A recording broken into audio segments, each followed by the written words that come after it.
Hey, welcome back to the channel.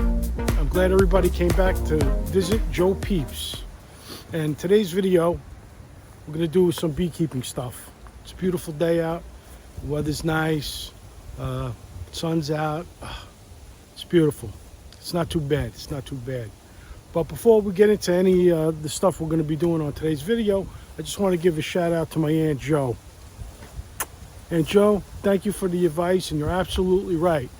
When we picked up those pot pies from the last video, I actually should have shown you guys me actually putting them in the oven and then taking them out, and then me scoffing, stuffing my pie hole with those delicious pies.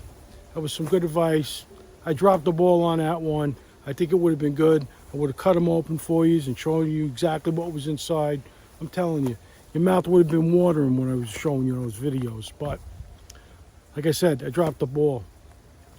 Anyway, I love you, Aunt Jo. Thank you for the advice. I take anybody that gives me any advice to heart. And if it works and makes sense to me, I'll put it in the video and I'll give you a shout out. How's that one? So enough of that. Let's get into the beehive stuff. So here it is. This is the horizontal hive that I wound up using for the first time last season. And between me and you, even though I killed these bees, God forgive me, it was bad beekeeping on my part. And I'll get into that in a second why. But I really think that this hive, from what I saw over the season, this hive is definitely number one. Okay?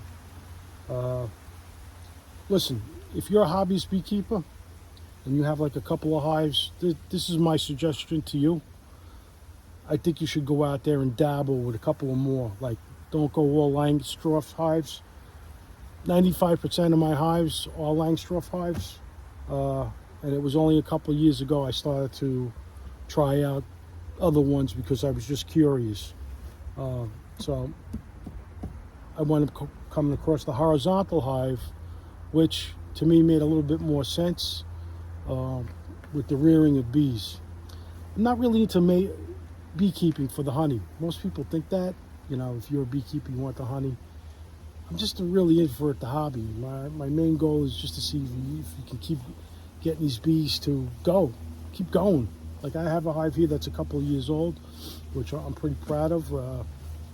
And, you know, problem was that I should have actually been pulling, I actually tried to do some queen rearing from that particular hive, which I didn't. You know, they were proven to me that they could handle the Long Island winters, and they were pretty good. You know, some hives or some colonies, some queens, genetics, I don't think some of them can really, are the best. And I don't think they can really handle that. For example, like I showed you the dead out a couple of videos back, that particular hive I actually split a few times, right? Only because the amount of bees that were in there last season. I thought to myself, oh, this is a winner here. This one's cranking. I'll pull from this one. Well, to make a long story short, every split I did from that particular hive, all those colonies, no good. They're all dead. So, listen, it hurts to see like these colonies die, but listen, sometimes it's not meant to be. I don't know, it bothers me a little bit, but getting back to this particular hive, this dead out was because of me. I'll take full responsibility for that. And why? Here we go. I'll tell you why. As you can see, let me show you down here. This hive, these frames here that the bees go on, right? Those are the frames. So as you can see, all right, I'll pull out a couple more frames. There's all honey in here, capped honey. So they had the stores to get themselves through, but the problem was, I had it out to here, and I kept it out to there because, like I said, there was a lot of honey in there, and I figured, hey, you know what, I'll just leave it in there. I won't pull any out.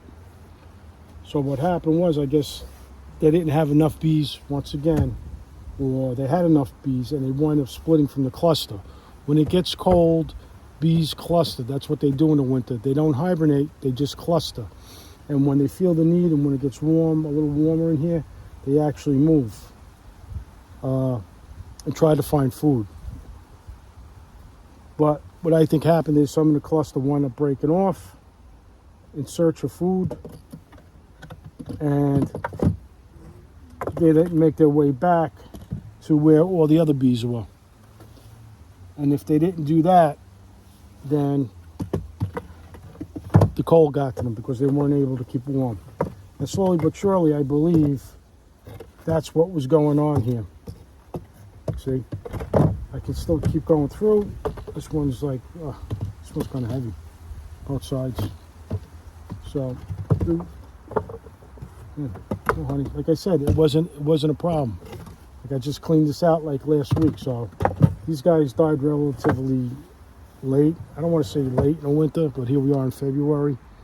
But if they had the numbers, they would have probably made it. And if I was on my game, they probably would have did phenomenal coming into spring. But just getting back to this, right? I'd put a divider board, which is what I was using for a divider board, just to control it. So if you open this hive up, right, and you had bees up on the top here, there was somewhere you had a problem. You had a problem and you needed to find where they were coming up through. Listen, there was one time, just to give you an idea, I didn't close this properly. I left it with like a little bit of an opening. And what happened was the bees actually made it way up, and I don't think they were able to figure out how to get back down. And I wound up having some dead bees up here. It was another learning experience for me. But so what I did was I actually ran this across. You could actually see where I stopped, where I had the divider board. This is all propolis. The bees actually wind up making it sort of like a bee glue, sealing up the divider board. And you can see where I didn't have any frames whatsoever.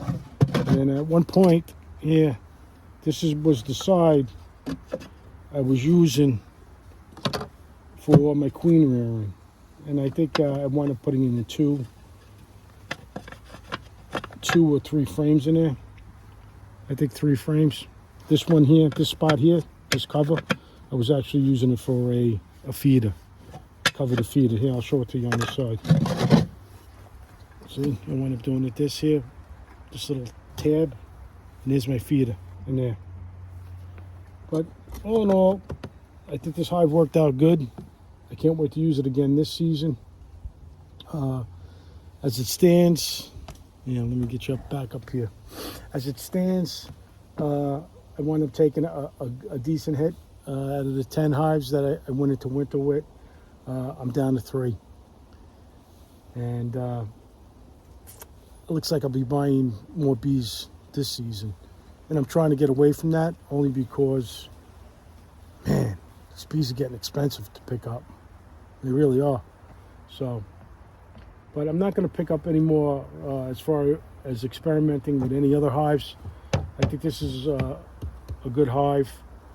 I do believe it makes sense to me. That's why I'm passing the information on to you. I mean, if you go on YouTube, you'll see there's a lot of different videos out there about the Layden's hive. I forgot the doctor that actually is pushing this. I forgot his name. I believe he's Russian. The only thing that he wants you to do is actually to go and try to catch wild bees and put wild bees in here. So he says they'll do much better in here. I don't know. This day and age, I don't know where you're going to find wild bees. I don't know. If you happen to stumble across any bees, they're probably swarmed from somebody else's bees who bought those bees. So as far as wild bees are concerned, I don't know. I'm sure they're out there, but like I said, I never really found any or seen any.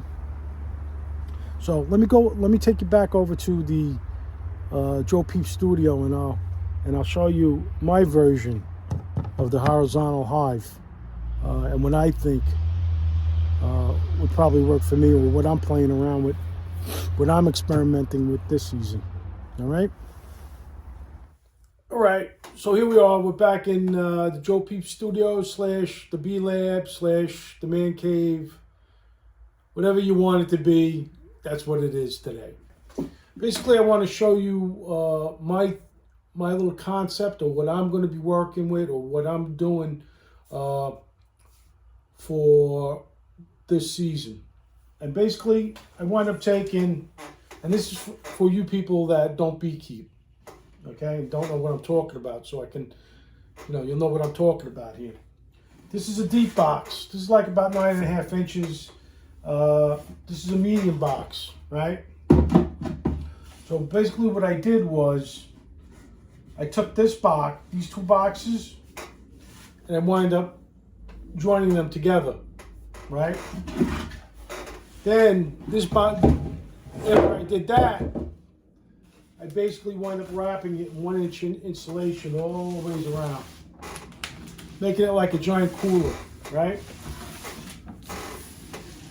So my plans are actually to run one of these hives for this season and see how it does. That's one thing that I liked from the horizontal hive, was that box is fully insulated all the ways around. I believe the bottom is also insulated. The top, not so much, I don't think. But I like that. That made sense to me. So let me show you another thing that I did. This is a land straw hive plastic frame. See the difference? Even though it's bigger lengthwise, you give up a little, right? You still give up a little in there. So after seeing last season what the bees were doing in that horizontal hive, how it appeared to me that the queens were laying, well, the queen laid better on the horizontal hive frame, it blew me back. So, that got my juices flowing a little bit, and I started to think about, what can I do? How can I improve that and make it work for me? Like I said before, 95% of my equipment is land straw hives. And I really didn't want to go out and spend the money on more horizontal hives. Because like I said before, beekeeping isn't cheap anymore. This stuff is getting expensive. So I wanted to use the stuff that I had laying around here and just improve it and make it better. So with that said, I actually then I made these frames. And what I did was, how I did these was, I actually used straw, top bar and bottom bar, and I went out, reached out to the people that sent me the horizontal hive, and I used the sidebars. I had to do a little notching in here to make everything fit, but that's all you had to do. So let me compare all these to you. That's how much more comb you're going to get where the queen can lay. About 4.5 inches more space, and you do the math. It's going to be a lot more than 4.5 inches, but that's how much extra you have where the queen is actually going to stay on that frame. Let's do it this way too. Let me show you. So now if you took a medium frame, right, it would equal, if you put a medium frame on top, that's the size of it. That's one frame. So I'm hoping that this configuration is going to be really beneficial to the bees this season. But you know what? Time will tell. Like I said, if this works out, then at the end of this season, I'll build a couple more of these and try to use up what I have laying around. All right. I just got to say one thing. Calm down. Relax. I know what you're doing. You're home. You're sitting there watching this going, oh my God. Joe Peeps just discovered how to save the honeybees around the world. Woohoo! No, I didn't. This information is already out there. I didn't stumble across it until after I started like looking into it and actually doing it. So, listen, my advice to you is in any endeavor that you're going to do the research. Do the research. It'll save yourself a lot of headache. So, with that said, we're going to end the video. Like I said before, if you watch these videos and you have any ideas on how to improve them, just leave it down in the comments. All right? And that's it. So, with that said, Plus and Joe, love you. Joe Peeps, out.